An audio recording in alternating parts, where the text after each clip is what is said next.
찾으셨으면 우리 같이 한 목소리로 같이 읽도록 하겠습니다. 시작. 내가 사망의 음침한 골짜기로 다닐지라도 해를 두려워하지 않을 것은 주께서 나와 함께 하시니라. 주의 지팡이와 막대기가 나를 안위하시나이다. 주께서 내 원수의 목전에서 내게 상을 차려주시고 기름을 내 머리에 부으셨으니 내 잔이 넘치나이다. 아멘. 자, 우리 선교사님 나와서 말씀 전해주시겠습니다. 우리 같이 박수로 환영하겠습니다.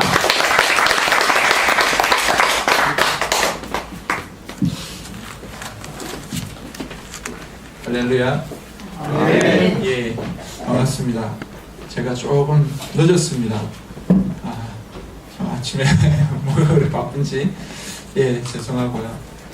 하지만은 여러분을 만나서 또 이렇게 좋은 곳에서 함께 예배드리게 됨을 하나님께 영광드립니다. 아멘. 예. 바로 켜집니까? 예. 제가 여기 전에 만든 영상들이 있는데 너무 오래전에 만든 것이라서 아침에 이거 만든다고 조금 늦었습니다. 그래서 여러분이 같이 한번 보고 그리고 말씀을 이어가도록 그렇게 하겠습니다. 동영상 나오는 기다리면서 저는 2010년 5월에 아프리카 케냐로 갔고요. 그 전에 대학 졸업하고 2년 정도 탄자니아에 있었고 저희 집사람은 처녀 때 소말리아에서 한 3년 있었습니다. 저희들은 아프리카에서 만나서 결혼하고 지금 다시 또 아프리카로 가서 선교 사역을 지금 감당하고 있습니다.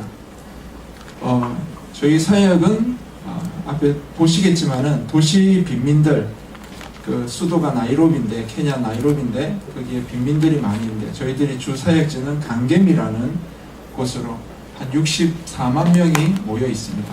그곳에 빈민들 대상으로 사역하고 있고 특히 빈민들 가운데 어린이들 그리고 교회 이런 중심으로 사역을 하고 있습니다. 예.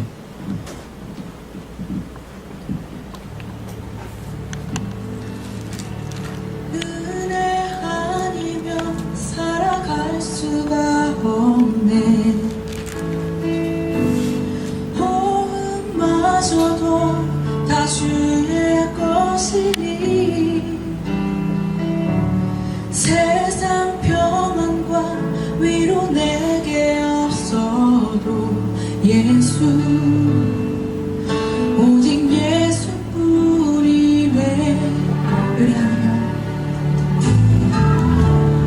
은혜 아니면 살아갈 수가 없네. 호흡마저도 다 주의 것이니 세상 평안과 위로 내게 없어도 예수 오직 예수뿐이네. 크신 계획 다 볼 수도 없고 작은 고난에 지쳐도 주께 묻기 나의 모든 삶 버티고 견디게 하시네.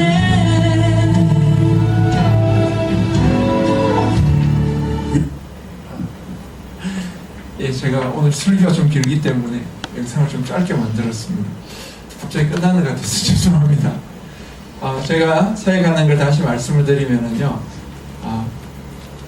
유치원은 빈민촌에서 한 5개 정도 지금 하고 있고, 그리고 교회는 저하고 연결된 교회가 한 20개 교회에서 빈민촌뿐만 아니라 시골에서 이렇게 여러 가지 사역들을 감당하고 있고, 목회자들이 제대로 훈련받지 못한 사람들이 많기 때문에 목회자 훈련들, 그리고 교사들, 유치원 교사들 훈련시켜서 그렇게 하고 있습니다. 가난한 지역입니다. 그래서 애들이 거의 한 끼를 먹기가 힘들기 때문에 유치원에 오는 애들 무료 급식으로 다 급식을 하고 있고요. 그리고 유치원 아이들뿐만 아니라 초등학생들이 주중에는 학교에서 급식을 먹는데 주말에는 먹지 못하기 때문에 토요일 그 강계미 지역에 8군데에서 적을 때는 한 300명, 많을 때는 한 800명 정도 급식을 또 하고 있습니다.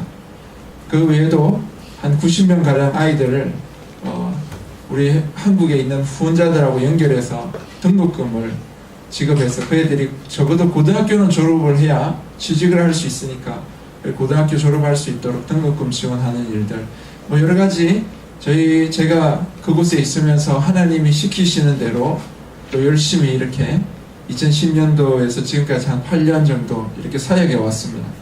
사역에 오다가 작년 11월에 제가 사실은 응급으로 한국으로 왔어요. 지금 굉장히 건강해 보이죠? 예. 제가 키가 187인데 별로 안 크죠? 187인데 작년 10월까지만 해도 한 96kg 나갔었어요. 근데 갑자기 아파서 이게 74kg로 한 달 반 사이에 확 줄어들었습니다. 처음 시작은 말라리아였습니다. 그래서 말라리아 제가 한 7번 걸렸는데 말라리아 걸려가지고 말라리아가 왜 안 낫지 이러면서 너무 병이 심해져서 이거는 여기서 나을 수가 없는 병이다 해서 한국으로 급하게 이렇게 실려왔습니다. 그래서 인천공항에 내려서 나오자마자 바로 응급실, 안양샘병원 응급실로 바로 실려갔었습니다. 그때가 이제 뭐 거의 74kg 확 빠졌으니까 정말 너무 힘들었고요. 그 뒤로 계속 빠져서 나중에는 64kg까지 내려간 적이 있습니다. 그때 이제 발견된 게 암이었습니다. 제한테 이렇게 이제 큰 암이 있었던 거예요. 예. 제가 처음에 병원에 와서 며칠 지나고 난 뒤에 뭐 첫날부터 우리 한국은 의술이 좋아서 제가 암이라는 사실을 이미 짐작을 하시더라고요. 검사 사진 한번 찍고 난 뒤에. 근데 이제 케냐에서는 제가 병원에 한 2주 정도로 입원해 있었는데 이 사람들이 발견을 못 하는 거예요. 그냥 원인을 모르는데 집에 가서 쉬면 낫습니다 하고 나중에 돌려보냈었어요. 그러다가 너무 아파서 이제 결국 한국에 왔는데 이제 저희 아내가 저보고 한 5일인가 일주일 정도 지나서 얘기를 했어요. 당신 암입니다 라고 얘기를 했습니다. 그때 제 마음이 너무 편했어요. 사실 제가 한 3년 전에 성경을 묵상하다가 그런 생각을 해본 적이 있습니다. 내가 암에 걸리면 어떡하지? 라는 생각을 해본 적이 있습니다. 여러분 하지 마십시오. 그런 생각이 갑자기 들어서 가만히 생각을 해보니까 암에 걸릴 확률이 한 30% 정도더라고요. 맞아요? 뭐 요즘은 더 있는지 모르겠지만 그때는 그래서 한 몇 년 전이었으니까. 그럼 안 걸릴 확률은 한 70%인 거예요. 그럼 걸리기 쉽습니까? 안 걸리기 쉽습니까? 안 걸리는 게 더 쉽잖아요. 그런데 저는 굉장히 건강했거든요. 건강하고 저희 집안에는 암 걸리는 분들이 없어요. 그래서 제가 생각할 때 나는 암 걸리기 참 힘든 사람이구나 라고 생각이 들었습니다. 그래서 만약에 내가 암에 걸리면 그것은 기적이다 라고 생각을 했어요. 왜냐면은 여러분 일어나기 힘든 일이 일어나면 그게 뭐예요? 기적이잖아요. 나는 암 걸릴 확률이 없는 사람이 암에 걸리면 이건 기적이다. 하나님께서 정말 특별한 계획과 특별한 은혜가 아니면은 내가 암에 안 걸리겠구나 이런 생각이 들었어요. 그래서 그때 공책에다가 내가 암에 걸리면 춤춰야지 이렇게 적었어요. 왜냐면 하나님이 주셨으니까. 이건 하나님이 주시지 않으면은 내가 암에 안 걸리니까 내가 암 걸리면은 춤춰야지 하고 그래 적었어요. 정말 철없이 그렇게 적었죠. 암이 이렇게 무서운 줄 몰랐어요. 그렇게 적었는데 제 아내가 병원에 이렇게 제가 한 30kg 빠지고 나니까 몸에 힘이 없어가지고 누워있는데 근데 이제 아픈 게 없어졌어요. 병원에서 치료를 하니까 아픈 게 없어졌는데 제가 갑시다. 케냐 돌아갑시다 이러니까 안 된대요. 왜 안 되냐? 당신 암입니다. 이렇게 이제 나온 거예요. 그러면서 눈물을 뚝뚝 흘리는 거예요. 근데 그 얘기를 들을 때 제가 마음이 편했어요. 저는요 말라리아에 걸렸는데 제가 말라리아를 7번 걸렸거든요. 그렇기 때문에 말라리아 걸리면 이게 말라리아다 라고 느낌이 와요. 근데 말라리아 걸렸는데 병원에 찾아갔어요. 저 말라리아입니다 라고 했는데 의사 선생님이 말라리아 아니라는 거예요. 말라리아 맞는데 왜 아니라고 하지? 그럼 피검사 해봅시다 이래서 피검사를 했어요. 근데 말라리아가 안 나오는 거예요. 분명히 저는 말라리아거든요. 근데 의사 선생님도 말라리아 아니라고 하고, 그리고 피검사까지 했는데 말라리아가 안 나왔어요. 그리고 말라리아 약을 안 먹고 5일 동안 생으로 말라리아를 앓았어요. 정말 죽는 줄 알았습니다. 그 말라리아는 잘못되면 죽거든요. 근데 이게 약을 먹으면은 짧으면 3일, 길면 한 일주일이면 회복이 돼요. 그런데 약을 안 먹고 말라리아를 그냥 생으로 앓은 거예요. 그러면서 이 말라리아가 암을 쳤어요. 그러면서 이 암이, 이 대장에 있는 암이 이렇게 퍼졌습니다. 그래서 폐 뒤쪽으로 비장은 다 암으로 덮이고요. 그리고 간, 위, 췌장으로 다 퍼져버렸습니다. 그때 이제 심한 고통이 오면서 제가 이제 한국으로 올 수밖에 없는 그런 일이 있었는데, 도저히 이해가 안 됐어요. 왜 의사가 또 피검사까지 했는데 왜 말라리아가 아닌 걸로 나왔을까? 그런데 한국에 오니까 저보고 암이라고 하는 거예요. 그래서 제가 알았어요. 아, 하나님이 저를 살리려고 그것을 의사의 눈을 가리고 심지어 피검사한 그 내용까지 바꿔가면서 저를 한국으로 보내셨구나. 왜냐면 케냐에 있으면은 2주일을 입원해 있는데 이게 원인도 모르고 자기들은 엑스레이도 찍고 초음파 검사까지 다 했는데도 이걸 찾지를 못하는 거예요. 아마 케냐 계속 있었으면은, 말라리아 약 먹고 그냥 말라리아가 나았으면은 저는 아직도 케냐에 있을 거예요. 아, 배가 좀 아프네 이러면서 있었을 거예요. 근데 하나님께서 저를 한국에 보내서 낫게 하기 위해서 저를 그런 식으로 인도해 주셨다는 것이 그때 이해가 되는 거예요. 그래서 당신 암입니다 라고 얘기를 하는데 그 모든 사실이 순간적으로 다 이해가 되니까 감사합니다. 감사가 되는 거예요. 그리고 딱 믿음이 생기는 거예요. 이 암은 낫는 병이다, 안 낫는 병이다? 낫는 병이다. 왜냐면은 하나님이 저를 죽이시려면은 그냥 내버려두면 죽는 건데, 이걸 그렇게 어려운 과정으로 저를 이끌어서 한국에 오게 하신 거는 뭐 하시기 위한 거다? 낫게 하시기, 치료하시기 위해서 그렇게 하셨다. 그래서 그 순간 아멘 했어요. 아멘. 제가 믿습니다. 하나님, 이 병은 죽는 병이 아니라 낫는 병입니다. 아멘 했어요. 그러면서 그 병원 생활을 하면서 계속 하나님 앞에 감사했습니다. 암을 낫게 해주십시오라고 기도한 것이 아니라 암은 당연히 낫는 거기 때문에 그냥 감사했어요. 감사하고 찬양하고 그냥 하나님 앞에 영광 돌리는 거예요. 우리가 우리 인생을 살아가면서 사망의 엄침한 골짜기 가끔 만나잖아요. 그냥 정말 이게 아무리 가도 끝이 안 나는 거야. 그 어둠이 끝이 안 나는 거야. 이 터널이 끝이 안 나는 거야. 사람 때문에 괴로움을 당할 때가 있습니다. 정말 저 사람이 나하고 무슨 원수가 졌길래 나를 그렇게 힘들게 하나 하는 경우가 있고요. 아니 물질 때문에 너무너무 힘들어요. 이렇게 안 될 수가 있나? 이렇게 사정이 어려워질 수가 있나? 하는 경우가 있습니다. 아니면 자식 때문에 괴로워요. 저게 내 배로 낳았지만은 저런 놈이 어떻게 나왔을까? 하는 그런 나도 모르는 넋두리를 할 수밖에 없는 순간이 있을 수 있을 것입니다. 우리는 알게 모르게 사망의 엄침한 골짜기를 지나갈 수가 있어요. 제가 암에 걸린 그 순간이 그랬던 것 같아요. 그냥 지금 웃으면서 말씀을 드리지만은 정말 힘들었어요.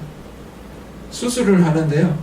이게 배를 이만큼 갈라가지고 제가 짠 건 아니에요. 저는 가만히 누워있으니까. 그래서 이게 암이 퍼졌기 때문에 다 잘라내야 됩니다. 대장도 반 이상 잘라내고요. 그리고 비장은 아예 다 도려내고요. 암이 퍼졌으니까 간, 위, 췌장도 다 조금씩 자르는 거예요.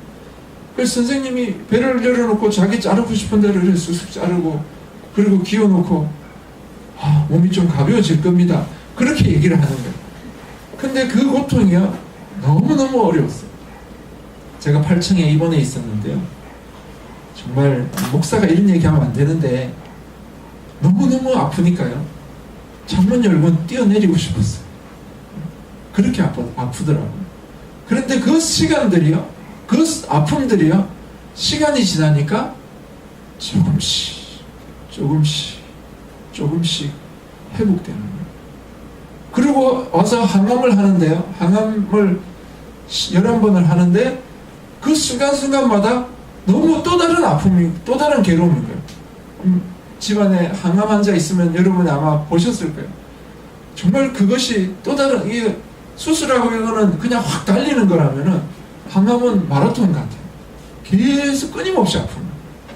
그 고통도 시간이 지나니까 조금씩 하나님이 회복시켜 주시는 거예요.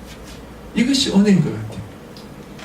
이것이 하나님께서 우리의 삶 속에 어떨 때는 고난을 허락하시고 우리가 정말 음침한 골짜기를 가는 것처럼 보일지 모르지만 그 가운데 시간이 조금씩 지나면서 하나님이 우리를 회복시키시는 은혜가 또 있다는 것을 저는 또 고백할 수밖에 없어요. 할렐루야. 네. 우리가 사망의 멈추는 골짜기를 가는 때 여러분이 이미 다녀오신 분도 있고 또 앞으로 또 어떤 우리의 엄침한 골짜기 앞에 설지 모르지만 그때 우리가 해야 될 일은요, 주위를 한번 둘러보는 거예요. 나를 떠나지 않으시겠다고 하시는 그 하나님께서요, 내가 사망의 엄침한 골짜기를 다니는 그 순간에도 어디 계세요? 나와 함께 하신다는 거예요. 오늘 말씀에 그렇게 나와 있잖아요. 내가 사망의 엄침한 골짜기로 다닐지라도 해를 두려워하지 않을 것은 주께서 나와 함께 하심이라. 할렐루야. 아멘. 아멘. 저는요, 감사했어요. 저에게 암을 주셨는데 저는 믿음이 있었어요. 아, 이거 하나님이 주신 거다. 하나님이 주신 거기 때문에 감사할 수 있었어요. 여러분, 우리 하나님은 좋으신 하나님입니다. 아멘. 아멘. 아멘. 우리 하나님은 좋으신 하나님 아버지입니다. 아멘. 아멘. 그렇죠? 아멘. 그 하나님이 우리에게 주시는 것도 뭐예요? 좋은 것이라는 거예요. 할렐루야. 아멘. 믿습니까? 아멘. 내가 생각할 때는, 인간적으로 생각할 때는 그게 어떻게 좋은 것입니까? 우리가 세상적인 관점으로 볼 때는 그것이 어떻게 나에게 유익이 될 수 있습니까? 그런데요, 만약 하나님이 주신 거라면 내가 생각하는 것, 세상의 관점으로 볼 때 아닌 것 같아도 하나님이 주신 거는 우리가 믿음으로 받고 아멘, 감사합니다 하면 되는 겁니다. 할렐루야. 아멘. 그것이 고난이고 그것이 역경이고 그것이 어려움이라 할지라도, 심지어 암덩어리라 할지라도 내가 믿음으로 받으니까요, 감사할 수 있더라고요. 할렐루야. 아멘. 여러분, 감사할 게, 그렇게 해되면요, 감사할 게 너무 많아요. 원수 같은 남편 누가 주셨어요? 하나님 주셨잖아요. 아, 저 여우 같은 마누라 누가 주셨어요? 하나님 주셨어요. 감사합니다. 목사님, 우리 아들은 돌대가리예요. 영어 단어가 튕겨나와. 수학 공식이 튕겨나와요. 그런데 그 아들요, 누가 주셨어요? 하나님 주셨어요. 얼마나 단단한지요. 가서 부딪히면요, 이게 깨지지 애는 안 다쳐요. 우리 아들은 안 다쳐. 병원비가 안 들어가요. 응? 그만큼 단단해. 하나님이 주신 거예요. 우리가, 여러분이 한 번씩 생각하세요. 어려움이 있을 때, 야, 이거 어떻게 감사하지? 그런데 오늘 저를 생각하십시오. 저 아프리카에서 온 선교사는 암덩어리를 가지고 감사하는데 내가 이거 감사 못하겠네. 이거 힘든 것 왜 감사 못해? 하나님이 나를 위해서 주신 거라면 내가 힘들고 어려워도 할렐루야, 감사합니다. 하나님이 이것을 변하여서 어떤 복으로 바꾸실지 내가 이제 믿음으로 봅니다 라고 고백하면은요, 감사할 수밖에 없어요. 할렐루야. 아멘. 그렇지만은 저에게 기도 제목이 하나 있었습니다. 뭐냐면은 암을 받았는데 하나님이 저에게 주셨는데 이걸 왜 주셨냐는 거예요. 그걸 알아야 되잖아요. 아, 이거 왜 주셨을까? 그냥 하나님이 저를 골탕 먹이려고 주신 건 아닐 거고 무슨 이유가 있을 건데 하나님 왜 저에게 이것을 허락하셨습니까? 제가 정말 케냐에서 너무너무 아파서 죽을 것 같아 라고 아플 때 여러분이 아파보신 분은 아시겠지만은 어중간하게 아파야 기도가 됩니다. 기도가 나와요. 근데 너무 아프면은요 기도도 안 돼요. 기도도 안 돼요. 제가 진짜 너무 아팠어요. 너무 아프니까 그냥 밤에 잠을 자는 게 아니라 아프다가 기절을 탁 하는 거예요. 기절했다가 새벽에 잠이 탁 깨는 거예요. 깼는데 다시 아픈 거예요. 그러니까 너무 아프니까 제가 하나님 앞에 그랬어요. 하나님 왜 이러십니까? 하고 막 물었어요. 너무 아프니까 이게 낫게 해달라 이거 차원을 넘어서 버린 거야.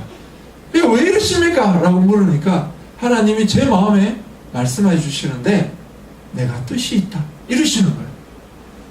그런데 그 말씀이요 좀 골치 아픈 말씀이에요. 여러분 아십니까? 여러분 하나님 앞에 뭐예요? 여러분은 하나님의 자녀잖아요. 아멘? 맞지요? 저는 뭐예요? 응? 하나님의 종이에요. 자녀는요 아버지가 뭘 시키면은 싫어요. 다음에 할게요. 이렇게 말할 수 있어요. 그렇죠? 여러분 자녀 안 키워봤습니까? 원래 자녀들은 좀 그렇거든요. 그래요. 자기가 싫으면은 아빠한테 싫다고 얘기할 수 있어요. 근데 종은요 주인이 이게 내 뜻이다 내 명령이다 이러면은 종이 대답할 수 있는 대답은 한 가지밖에 없어요. 뭐예요? 예 알겠습니다. 종은 그렇다는 거예요. 저는 종이거든요. 하나님이 내 뜻이다 네가 아픈 게 내 뜻이다 이러시는 거야. 그럼 저는 뭐 해야 돼요? 예 알겠습니다 해서 그냥 끙끙 참았어요. 아프라고 하시니까 아팠죠. 그냥 끙끙 참았어요. 그러다 죽을 뻔했습니다. 어쨌든 그렇게 아프니까 또 끌어다가 여기다 데려다 놓고 그러면서 알게 됐죠. 말라리아의 그 고통이 있었기 때문에 암이 발견되고 내가 살 수 있었구나. 하나님이 정말 뜻이었어요. 그렇게 왔어요. 그런데 그 병원에서도 수술하고 치료하는 과정 속에서 또 계속 물었어요. 하나님 뜻이 뭡니까? 하나님 왜 이러십니까? 또 계속 물었어요. 제가 안양샘병원에 있었는데요. 안양샘병원은 기독교 병원이에요. 그래서 그 원장님이 장로님이신데 샘물교회 장로님이신데 그 장로님이 선교사가 입원해 있다니까 신방을 오셨어요. 원장님이 바쁘신데 오셔가지고 기도를 해주시고 가시는 거예요. 가시는 그 뒷모습을 보면서 제 마음속에 느낀 게 뭐냐면은 이런 병원이 케냐에 하나 있으면 좋겠다 라는 생각이 들었어요. 여러분 CT기 아시죠? CT를 찍는 거, 엑스레이 찍는 거 말고 그 둥그렇게 생겨서 사람이 들어왔다 나왔다 하면서 찍는 거 있잖아요. 응? 그건 좀 심할 때 찍어보는 건데 그거 찍으면서 그걸 만지는 거야. 요거 하나 있으면은 아프리카에 케냐에 이거 하나 있었으면은 내가 내 병이 뭔지 진작 알았을 건데 하는 그런 생각이 있었어요. 그래서 케냐에 이런 병원 하나 있으면 좋겠다 그런 마음이 저에게 들었어요. 그러면서 이 병원 이사장님을 만나서 나의 이 생각을 전달해야 되겠다. 그래서 이사장님이 어디 계시냐라고 간호사에게 물으니까 제가 있는 것은 안양샘병원이고 안양샘병원 그 옆에 도시가 군포인데 군포 지샘병원이라고 그 지샘병원에 그 이사장님이 계시는 거예요. 그 이사장님이 계시는데 제가 지금 아파서 지금 제대로 걸어다니지도 못하는 사람이 그 병원을 찾아가는 것도 어렵지만은 제가 병원 찾아가서 병원 문 열고 이사장님 좀 봅시다 나와 보십시오 이러면 와서 만나줍니까? 잘 모르시는 모양인데 안 만나주거든요. 안 만나줍니다. 뭐 궁금하신 분은 이 근처 병원 가서 막 얘기해 보세요. 큰 병원, 종합병원 같은 데 안 만나주거든요 이사장님이. 그러니까 제가 병원에 누워서 그냥 기도만 하고 있는 거예요. 하나님 이사장님 좀 만나게 해주십시오. 그래서 하나님이 케냐에 병원 세우기를 원하시면은 제가 그분에게 이런 얘기들을 쭉 하고 병원을 세우자라고 말하겠습니다. 저는 세례 요한처럼 이 하나님의 뜻을 전달하겠습니다 하고 기도를 하고 있는 거예요. 그렇게 기도하는 동안에요, 저희 주위에 있는 사람들이 난리가 났어요. 사실은요, 안양샘병원은 제가 암에 걸려서 갔어요? 아니면 그냥 암인 줄 모르고 갔어요? 암인 줄 모르고 갔잖아요. 근데 그 안양샘병원은 암 전문 병원이 아니었어요. 그러니까 그냥 간단한 거, 대장 1기 정도, 요 아픈 부분만 좀 잘라내는, 대장암 1기 정도 수술할 정도의 그런 그냥 종합병원이지 암 전문병원이 아니었어요. 근데 제가 지금 암이 이렇게 퍼져 있는데 의사 선생님들이 CT 내용을 보더니 이거 암 4기입니다. 말기입니다. 이제 선교사님 몇 개월 못 사십니다. 저보고는 얘기 안 했지만 제 아내 보고는 그렇게 얘기를 했어요. 몇 개월 못 삽니다. 아프리카에 있는 사역을 다 정리하시고 이제 들어오셔서 치료받으면서 생명만 조금씩 연장시킬 수밖에 없습니다. 왜냐하면 CT상으로 암이 이미 다 퍼져 있기 때문에 그렇게 얘기를 했어요. 그래서 저희가 계속 기도를 부탁한 거예요. 제가 이 암이 이렇게 많이 퍼졌다고 합니다. 기도해 주십시오 하고 부탁을 했는데, 기도하시는 모든 분들이 저에게 얘기를 하는 거예요. 뭐 하라고요? 큰 병원으로 옮기라고. 암을 치료할 수 있는 연세 세브란스 병원이나 서울대학교 병원이나 아산에 있는 그 암센터라든지 하다못해 부산에 있는 고심병원으로 빨리 옮기십시오. 그렇게 하지 않으면은 그 병원에서는 죽습니다 라고 얘기를 하는 거예요. 그래서 저도 인터넷으로 찾아봤죠. 안양샘병원 이렇게 찾아보니까 안양샘병원은 암 전문병원이 아닌 거예요. 그러면은 어떻게 당연히 큰 병원으로 옮겨서 치료를 해야죠. 지금 암이 이렇게 제가 봤거든요. CT 그 대장 내시경으로 해가지고 대장을 막고 있는 붉은 암덩어리를 제가 봤어요. 당연히 옮겨야 되죠. 그런데 하나님 뭐 하셨어요? 저의 마음에 이사장님을 만나라고 했잖아요. 그러니까 이 안양샘병원을 떠나면 돼요, 안 돼요? 안 되잖아요. 하나님이 저에게 명령하신 게 있는데, 이게 하나님의 자녀라면은 어떻게 좀 가서 좀 할 수 있는데, 하나님 종이잖아요. 종이니까 제가 얘기를 하는 거예요. 저 못 갑니다. 하나님이 뜻이 있어서 저는 이 안양샘병원을 떠날 수가 없습니다. 그렇게 얘기를 하는 거예요. 그러니까 저를 아는 많은 분들이 계속 전화를 하는 거예요. 선교사님 옮기십시오. 심지어 아프리카에 있는 저희 동료 선교사들까지 전화해서, 선교사님, 제가 선교사님 사랑하시는 거 알죠? 사랑하는 거 알지요? 저희 어머니가 이렇게 돌아가셨는데 정말 큰 병원만 갔어도 그렇게 돌아가지 않았을 건데 하면서 큰 병원 가라는 거예요. 저를 아는 많은 사람들이 큰 병원 가라고 부탁을 합니다. 어느 선교단체에서요, 저희를 찾아왔어요. 간사님이 찾아오셔가지고 간사님이 선교사님 하고 이제 얘기를 하는 거예요. 하면서 저희 선교단체에서 모든 치료비를 다 보조하겠습니다. 후원하겠습니다. 수술비, 입원비 뭐 이런 거 다 드리겠습니다. 그런데 한 가지 조건이 있습니다. 뭐예요? 연세 세브란스 병원으로 옮기십시오. 그렇게 얘기를 하는 거예요. 그래서 제가 저희 얘기를 하면서 저는 못 갑니다 라고 얘기를 했어요. 그러니까 그 선교사님이 아닌데 이러면서 나가시면서 저희 아내한테 얘기를 하는 거예요. 혹시 선교사님이 순교하시려고 저럽니까? 아니 이 병원에 있으면 죽을 게 뻔한데 왜 이 병원에 있겠다고 하는지 이해가 안 된다면서 그러고 가셨어요. 기도하시는 어느 집사님이요, 저희하고 좀 친한 어떤 집사님이 저희 아내한테 전화를 했어요. 사모님, 목사님에게 수면제를 먹입시다. 수면제를 먹고 잠들면은 119 불러서 옮깁시다. 아니면 의사 선생님에게 부탁해서 마취를 시켜서 옮깁시다. 뭐 그렇게까지 얘기를 했어요. 그런데 제가 계속 듣다가 나중에는 한번 얘기를 했어요. 나는 하나님의 종입니다. 내가 살자고 하나님의 내 명령을 어기고 갈 수 없습니다. 나는 죽더라도 여기서 하나님 뜻을 순종하다 죽겠습니다.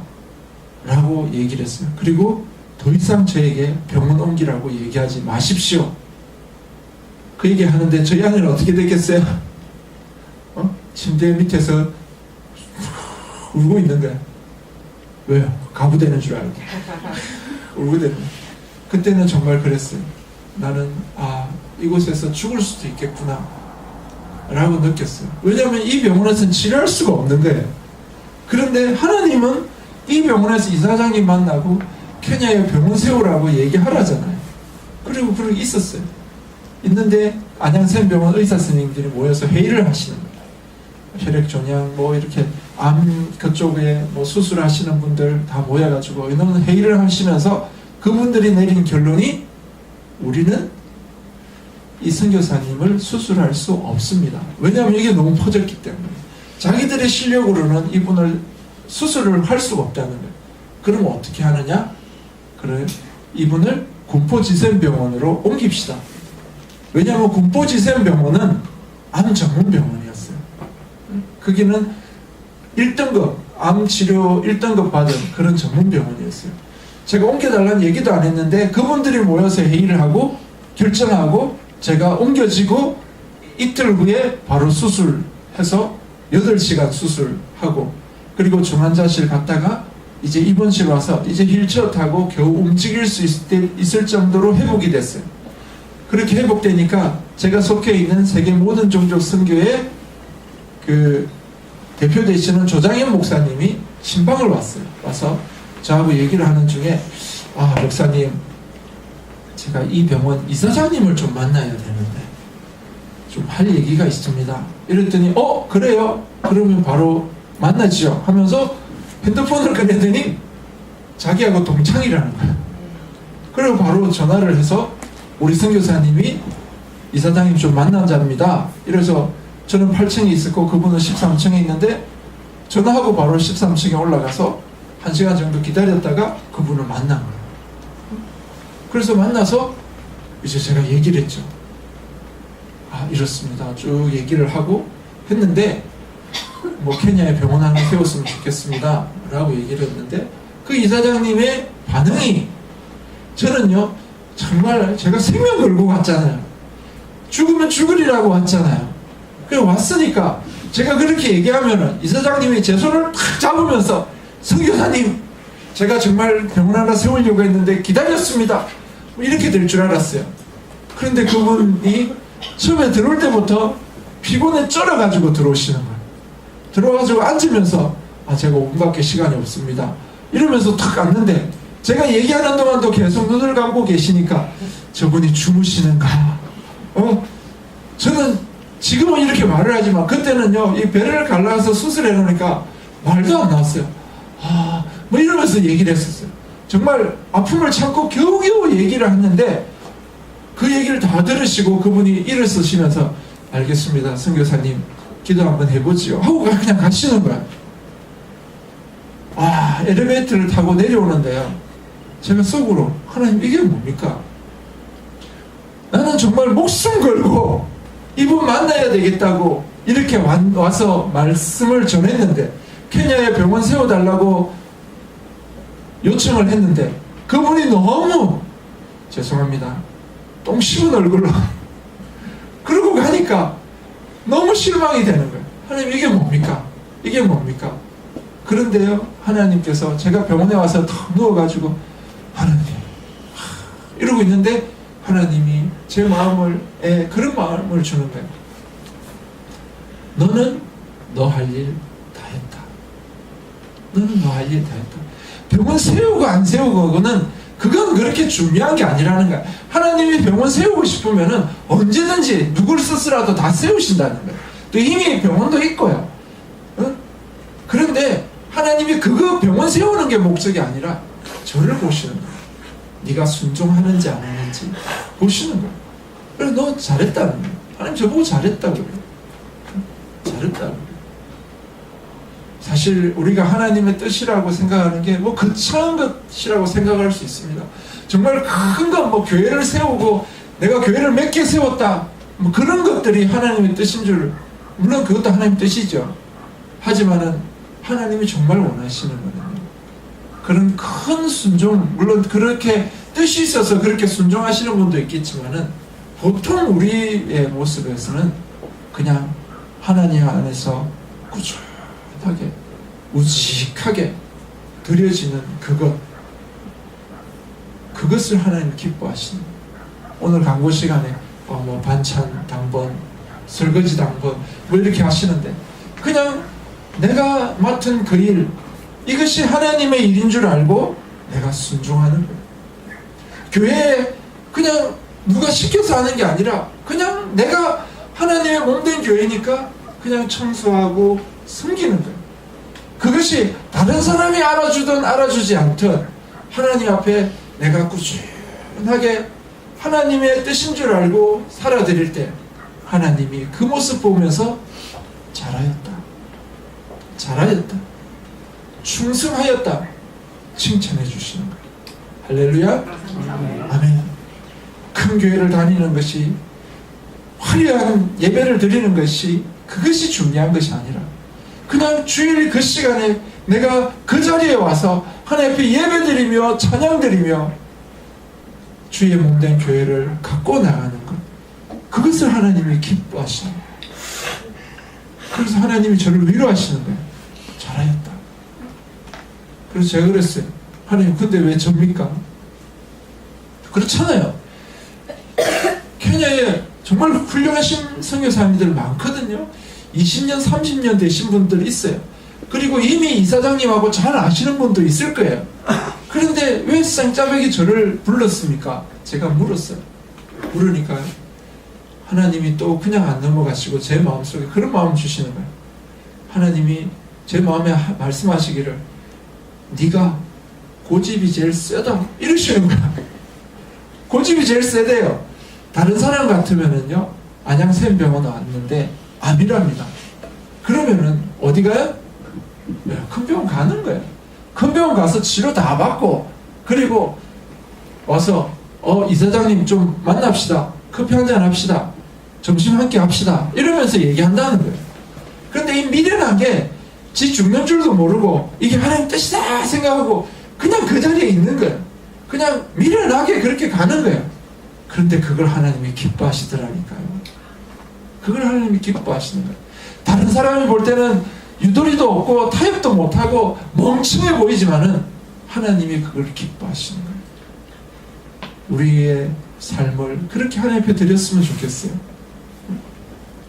하나님이요, 그러고 있으니까 하나님이 저에게 은혜를 부으시는데요, 정말 너무나도 큰 은혜를 부으시는 거예요. 제가 2010년 5월에 아프리카로 다시 갈 때는요, 파송교회가 없었어요. 그냥 애들 데리고 갑시다 이러고 갔어요. 아프리카에서 왜 힘든 일이 없겠어요? 힘들고 어려운 일이 있을 때 딱 느껴지는 게, 한국에 내 이름 적혀있는 주보 한 장이 없구나. 파송교회가 없으니까. 나를 위해서 기도해 주시는 분이 과연 있을까 하는 그런 마음이 드는 거예요. 그냥 전쟁 가운데 혼자 서 있는 느낌이 있는 거예요. 그래서 하나님, 내 이름 적힌 주보 있으면 참 좋겠습니다. 그러면은 성도분들이 그냥 지나가다가도 정동철 선교사 하고 기도라도 한번 해주지요. 그런 마음이 있었어요. 근데 이번에 와가지고 아프니까요, 정말 너무나도 많은 분들이 기도해 주셨어요. 뭐 보신 분들 계신지 모르겠지만 방송국에도 출연하게 되고, 그리고 많은 교회들이 새벽과 금요철야 때 부족한 종을 낫게 해달라고 그렇게 기도해 주시고, 근데 그게 느껴지는 거예요. 너무나도 많은 분들이 지난 8년 동안 받지 못했던 기도를 이번에 한번 다 받는구나, 그런 느낌이 들었었어요. 그리고요, CTS에서 방송을 촬영하러 왔는데 그 작가님이 저에게 질문을 하는 거예요. 질문하는데 선교사님 지금 뭐가 제일 생각나십니까? 하고 묻는 거예요. 그래서 감사합니다. 뭐가 제일 생각납니까? 묻는데 그 촬영을 찍었을 때가 5월달이었어요. 제가 작년 11월 26일에 한국 와서 입원해서 한참 항암 치료를 하고 있을 텐데 그 전까지는요 정신이 없었어요. 그냥 아픈 거 치료한다고 정신이 없는데 그때 작가님이 선교사님 뭐가 제일 생각납니까? 라고 탁 질문을 던졌는데 그 질문을 받는 순간 갑자기 할 말을 잃고 우리 앞에 봤던 그 유치원 애들이 갑자기 생각이 나는 거예요. 그냥 그 유치원 애들이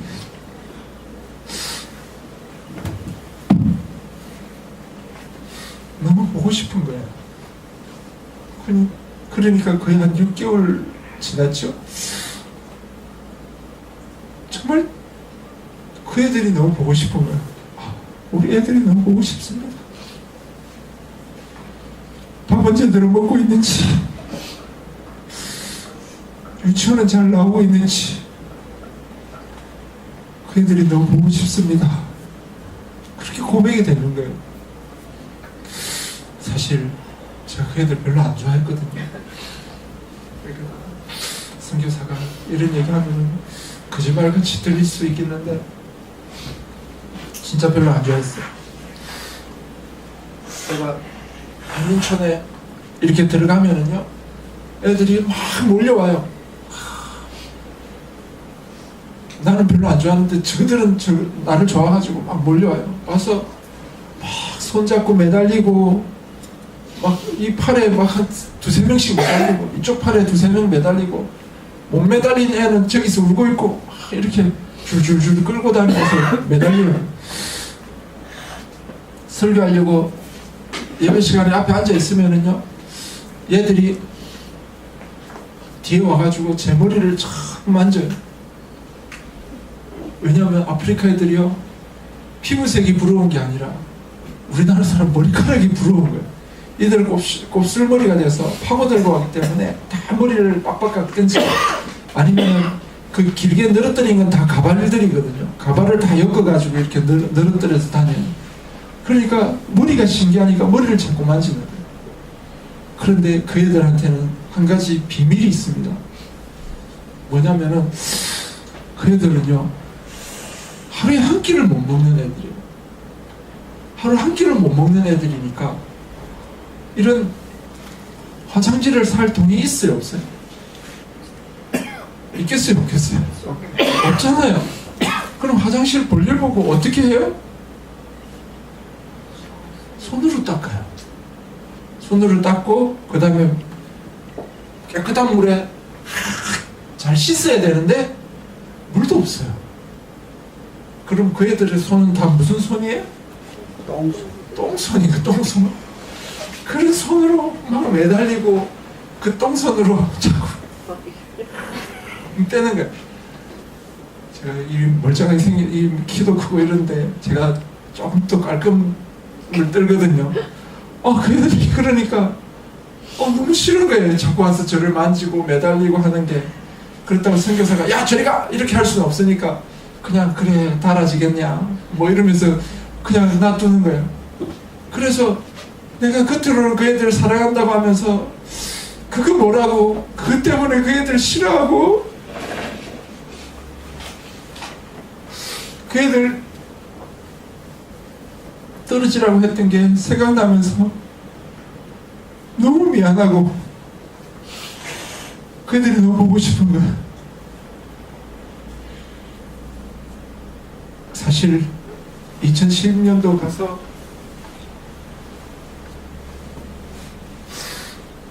처음에는 그 영혼들 사랑한다고 그렇게 갔는데 1년 지나고 2년 지나고 3년 지나고 8년쯤 지나니까요 이제는 사랑 안 하고 그냥 하는 거예요. 그냥 사역하고 있는 거예요. 그냥 돈이 오니까 그 애들 밥 먹이고 그냥 유치원 만들어서 애들 가르치고 목사들 불러다가 그냥 가르치고 그러고 있더라고요. 그런데 요번에 아프면서 하나님이 확 낮추셨잖아요. 그러고 나니까 내가 왜 그 일들을 해야 되는지, 왜 내가 그 영혼들을 사랑할 수밖에 없는지, 그걸 다시 깨닫게 해주시는 거예요. 지금까지는요, 내가 그 애들 먹여 살린다고 생각했어요. 내가 선교사니까 내가 후원 받아서 너희들 먹여 살린다고 생각했어요. 그런데 이번에 다시 하나님의 은혜를 주시는데요, 그 애들 아니었으면 저 죽었어요. 제가 사는 이유가, 살아있는 이유가 그 애들 때문인 거예요. 하나님이 그 일 그 더 하라고 살려놓으신 거예요. 그래서 내가 사는 게 지금까지는 나 때문에 그 애들이 사는 줄 알았는데 다시 보니까 그 애들 때문에 제가 살고 있더라고. 하나님이 이런 은혜를 주시는 거예요. 그래서 또 감사하고, 하나님 감사합니다. 하나님 감사합니다. 감사밖에 없는 거예요. 오늘 읽은 본문에 보면은요, 5절 마지막에 다윗이 하나님의 은혜를 받고 난 뒤에 고백하는 내용이 내 잔이 넘치나이다 라고 고백을 합니다. 제가 이걸 깨닫고 난 뒤에 기도를 하는데요, 주여 내 잔이 넘치나이다 라고 기도하는데 이거 가지고는 양이 안 차는 거예요. 내 잔이 넘치나 있는 거 가지고 양이 안 차는 거예요. 그래서 그냥 하나님, 내 잔이 주의 은혜 가운데 푹 잠겼습니다. 주의 은혜 가운데 잠겼습니다. 이렇게 고백을 할 수밖에 없었어요. 주여, 아프고 힘든 것 이게 다 지나가고 이제 하나님의 은혜밖에 안 남는 거예요. 주여, 내 잔이 주의 은혜 가운데 푹 잠겼습니다. 그렇게 고백을 할 수밖에 없었습니다. 사랑하는 성도 여러분, 우리 삶 속에 왜 사망의 음침한 골짜기가 없겠어요? 제가 아픈데요, 저보다 더 아프신 분들이 병원에 얼마나 많이 누워 계세요. 그런데 제가 아프니까요, 제가 제일 아픈 것 같아요. 우리가 고난을 받으면은요, 옆에 분 고난받은 거 더 힘들고 아픈 거 알고 있어요. 근데 실질적으로 생각해보면 누가 제일 힘들어요?